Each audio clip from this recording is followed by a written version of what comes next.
Bonjour à tous, bonjour à toutes. Bon, aujourd'hui, petite vidéo sur la dérivée du sinus de x. Alors, j'ai déjà fait une vidéo sur la dérivée du cosinus de x et on avait vu que la dérivée du cosinus de x, c'était moins le sinus de x. Et donc, en toute logique, à mon avis, il semblerait que la dérivée du sinus de x ait un rapport avec le cosinus de x. Mais bon, tout ça, on va le vérifier maintenant. On va voir qu'est-ce que ça nous donne. Alors, bon, dans un premier temps, on sait que la dérivée du sinus de x, la dérivée, c'est égal, et donc, au sinus de x plus dx, moins le sinus de x, le tout divisé par dx.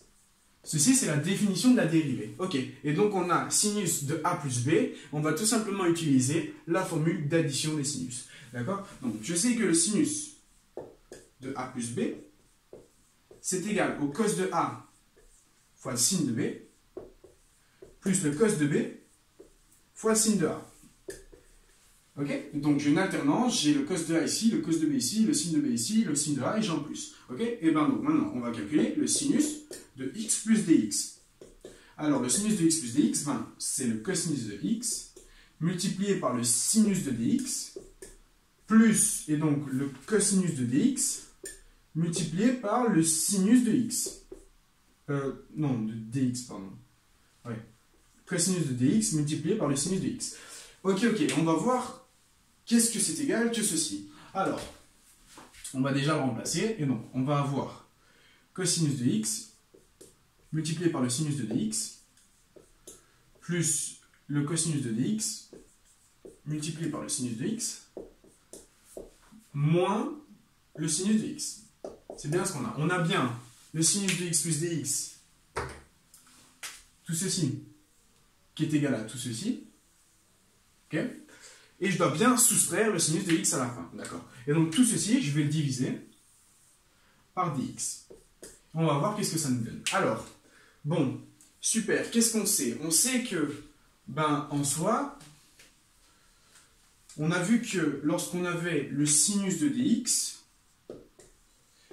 si je fais tendre mon angle vers 0, je vais avoir le sinus qui tend lui aussi vers 0, car la hauteur sera donc infiniment petite, arbitrairement petite, elle va tendre vers 0. Et donc on va dire que la hauteur sera tout simplement égale à dx. D'accord? Parce que je vous rappelle qu'on ne peut pas négliger des nombres qui tendent vers 0 lorsqu'on est dans les dérivées et dans l'analyse. D'accord?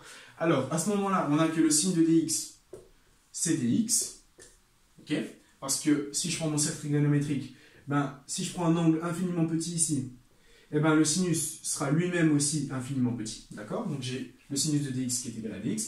Tandis que le cosinus de dx, lui, il va tendre vers 1. D'accord? On est sur cet axe-ci. Il va tendre infiniment vers 1. Et donc on va avoir un nombre qui tend vers 1. Et vu que ça ne tend pas vers 0, ici on va tout simplement négliger le tend vers 1. Et donc on va tout simplement dire que le cosinus de dx, le cosinus d'un nombre qui tend vers 0, c'est égal à 1. D'accord?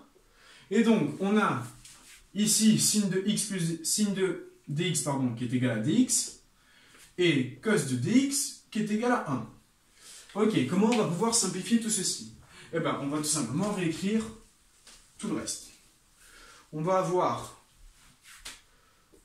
le cos de x multiplié par, et donc dx, car dx est bien égal au sin de x plus dx, plus, et donc, une fois, le sinus de x moins le sinus de x. Le tout divisé par dx. Alors, qu'est-ce qui va se passer? Une fois le sinus de x moins le sinus de x. Si je fais 1 moins 1, ça me fait 0. 2 moins 2, ça fait 0. Du coup, si j'ai le sin de x moins le sin de x, ça va tout simplement être égal à 0. Ça se simplifie. Et donc, qu'est-ce qu'il me reste? Il me reste que la dérivée du sinus de x, c'est égal au cosinus de x fois dx, divisé par dx. À ce moment-là, les dx vont se simplifier. Et donc, j'obtiens que la dérivée du sinus de x est égale au cosinus de x. Tadam! Et donc, dérivée du sinus de x est égale au cosinus de x. Voilà. Alors, j'espère que c'est bien compris. Donc ici, c'est vraiment avec la définition de la dérivée. On a bien sinus de x plus dx qui est égal à tout ceci. Je soustrais sinus de x. Avec les limites, on a que le sinus de dx, c'est dx, que le cosinus de dx, c'est 1, d'accord? Donc c'est tout simplement parce que ça tend vers 0 et ça tend vers 1. Hein. Donc quand ça tend vers 0, on décide de ne pas le négliger parce que sinon j'aurai 0 ici. Donc si j'ai 0 là et que ça se simplifie, j'aurai la dérivée du sinus qui est égale à 0. Or, on sait que lorsqu'on a un x, on ne pourra pas avoir la dérivée qui est égale à 0. La dérivée est égale à 0 seulement quand on a une constante. D'accord? Si j'ai la dérivée de 3, par exemple, x n'intervient pas dans la dérivée. Du coup, la dérivée est nulle. Mais ici, on a bien x, d'accord? Du coup, on décide de ne pas négliger le dx, d'accord? On étudie les différentiels, on doit prendre en compte le dx, d'accord? Sauf que si ça tend vers 1, à ce moment-là, on ne le prend pas en compte parce que ça ne sert à rien, hein, c'est bien égal à 1. Et donc, si c'est égal à 1, les sinus se simplifient. Et donc, après simplification, j'ai cos de x fois dx divisé par dx. Les dx se simplifient et j'ai que la dérivée de mon sinus de x, c'est le cosinus de x. Voilà, voilà. Bon, c'est déjà fini pour cette vidéo. Je vous remercie de votre attention et je vous dis à très bientôt pour de nouvelles prochaines vidéos un peu stylées comme ça. Merci beaucoup.